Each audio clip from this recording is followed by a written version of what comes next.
Hey guys, welcome to No Bowl Guide to Jazz Piano. This is lesson number 14. Today we're going to be talking about enclosures and how to use enclosures. So in case you missed my lesson yesterday, be sure to check out lesson 13 because we go through all of these different enclosures. I'll do a little bit of review with you as well today.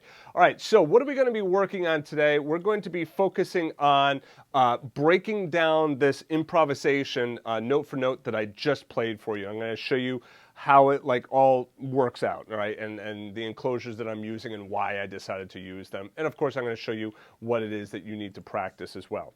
All right, so just as a quick review, remember, seeing like a progression like this, you might be wondering, what do I use to improvise over this and how do I navigate through all of these chords? And then we said that we could use one scale, but we really want to start to weave, like I was just doing there, through the harmony to create some of those nice jazz lines. And then what we did yesterday is we talked about the enclosures, and there's a bunch of different enclosures. I gave you 8 different enclosures, the half above, half below, half above, below, all of that, okay? So if this doesn't look familiar to you, make sure you go back to lesson 13 and review that, and that's all of the enclosures. All right, so this is the improvisation that I just played. Let's dig into it and let's start analyzing it. In doing the analysis, you're going to see like that yellow box, and that's everything in the yellow box is approaching the target note, and the green arrow is going to tell you what the target note is. Okay, so the green arrow is pointing to the target note.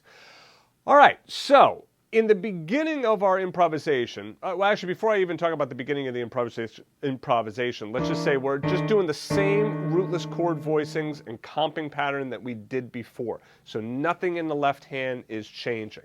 So in the right hand, you'll see that I started on an upbeat, and then besides that, everything else is like just a string of steady eighth notes. You can kind of actually see it right here. You can see like it's a whole bunch of eighth notes going on, but I'm starting on that upbeat. And one of the reasons I start on the upbeat is it kind of is a nice way to start the improvisation. So just a nice little trick for you.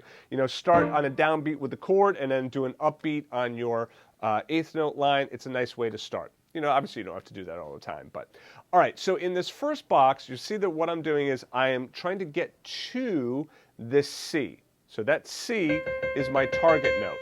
And before getting there, I go a whole step above and a double chromatic from below until I finally get to my target note. Now, one thing that's going to frustrate some of you is the fact that there's no fingering here.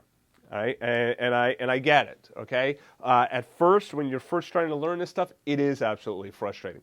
But here's the reality. I can't put the fingering in because I'm not going to be doing you any favors.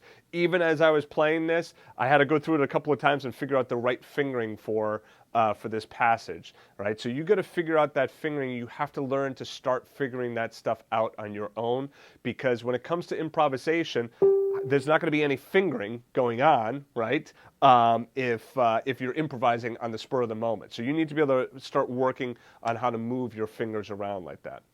All right, so we start on the whole step above, do the double chromatic from below until we get to the target. So,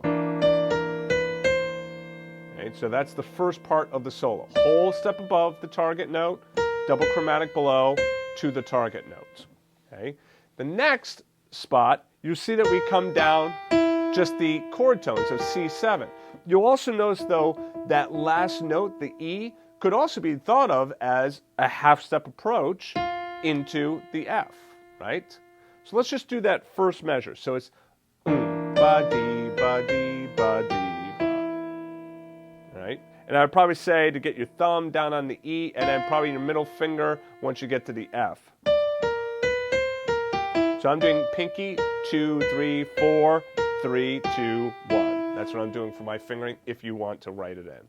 All right, so the next spot here, you'll see that what I'm doing now is, so that's all outlining F7 chord tones. And you'll also notice that what I'm not doing is, I don't have to go in order. See how I skipped over that C and went up